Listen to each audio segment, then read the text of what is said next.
meron pong isang bagong ETF or Exchange Traded Fund ang nakatakdang i-launch sa Amerika.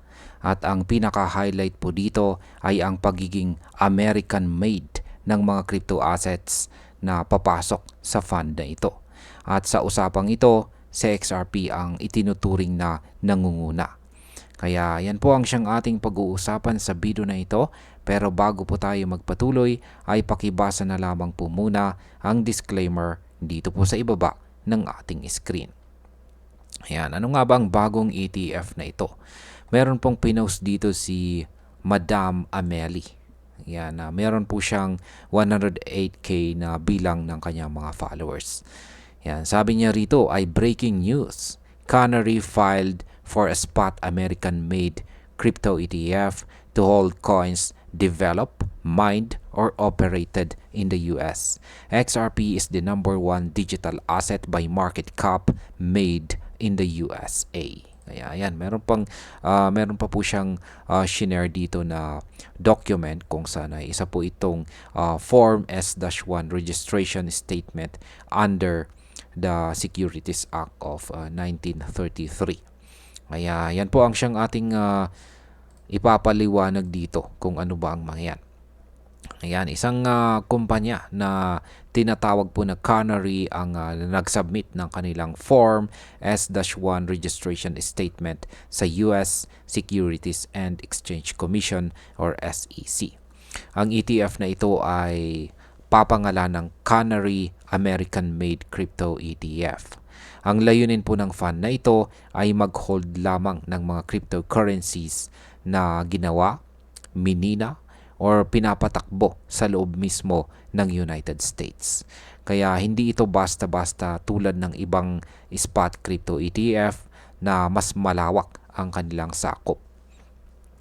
Kaya pagdating po sa market impact, kapag nagkaroon po ng approval ito, maaaring magkaroon ng dagdag na demand para sa mga crypto na pasok sa kategoryang ito.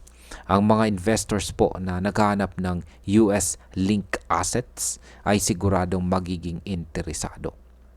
Ngayon ay bakit naman po espesyal ang American-made ang American-made crypto ETF dito? Ayan. Ang kakaiba po sa ETF na ito ay ang pagiging nakatutok po nito sa geopolitical na aspeto. Hindi lamang po siya nagtatarget ng mga top coins in general, kundi binibigyang pansin po ang mga may matibay na koneksyon sa US or United States. Kung development, mining, or operation ay nakabase sa Amerika, pasok po sila sa ETF na ito.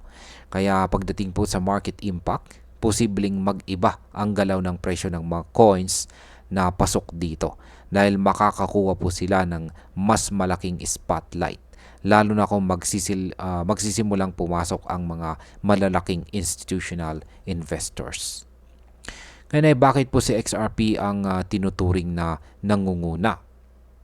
Ayan, ayon po dito sa crypto influencer na si Madam Amelie, si XRP ang #1 digital asset na qualified sa ilalim ng American-made definition.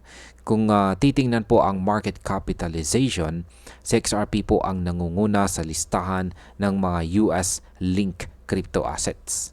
Kahit hindi pa inilalabas ang full details ng filing, malinaw na binibigyan ng importansya si XRP bilang pangunahing bahagi ng potensyal na ETF na ito. Sa market impact, ang pagkilala po kay XRP bilang top American-made crypto ay maaring magbigay ng dagdag na kumpiyansa sa mga investors.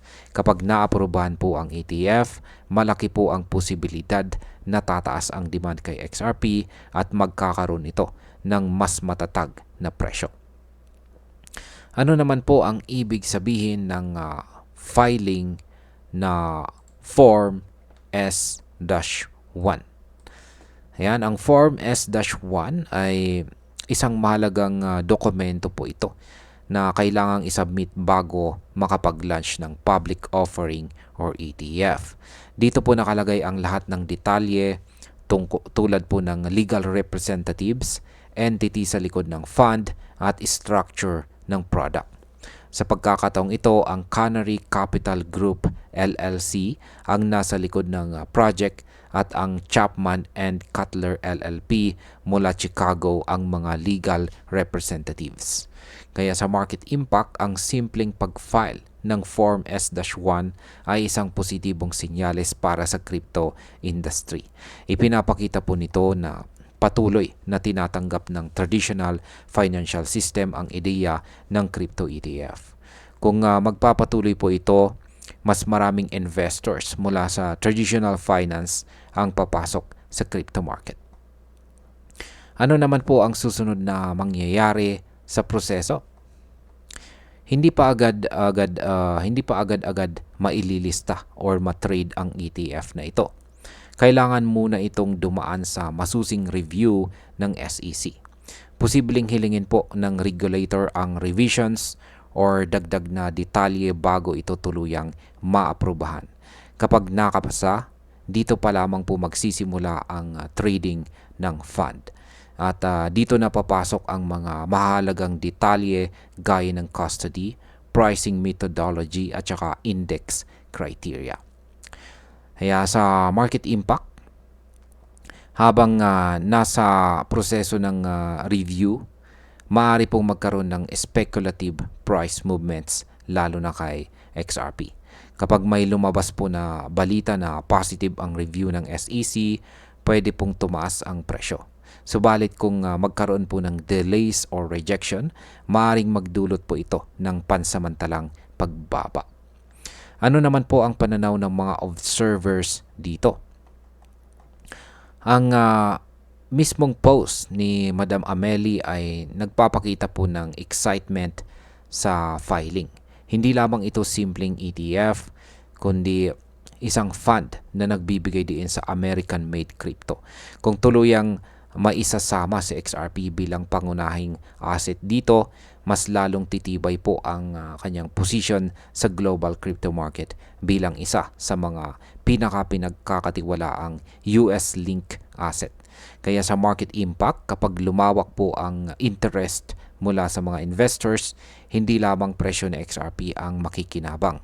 Maaaring umangat ang iba pang mga American-linked coins na pasok sa ETF criteria. Bilang panghuli, ang balitang ito tungkol po sa Canary American-made crypto ETF ay isa na namang malaking hakbang para sa adoption ng crypto sa loob ng traditional na financial market. Para po kay XRP, ito ay parang dagdag ng spotlight na nagtataguyod ng kanyang kahalagahan bilang top American-made digital asset. Kung tuluyan pong maaprubahan ng SEC, asahan po natin na tataas ang demand at liquidity ni XRP. Ngunit kailangan pa rin nating bantayan ang regulatory review dahil ito ang magtatakda kung tuluyang lalabas ang ETF na ito sa market. Kaya kung positibo po ang resulta ng approval, malaki ang tsansa ni XRP na makakita ng panibagong rally. Subalit kung magkaroon po ng delays, dapat maging handa po tayo mga investors sa volatility na posible pong mangyari. At ayun, hanggang dito na lamang po tayo sa video na ito mga ka-crypto. Marami pong salamat sa panonood. Ingat po tayo lagi at God bless po sa ating lahat.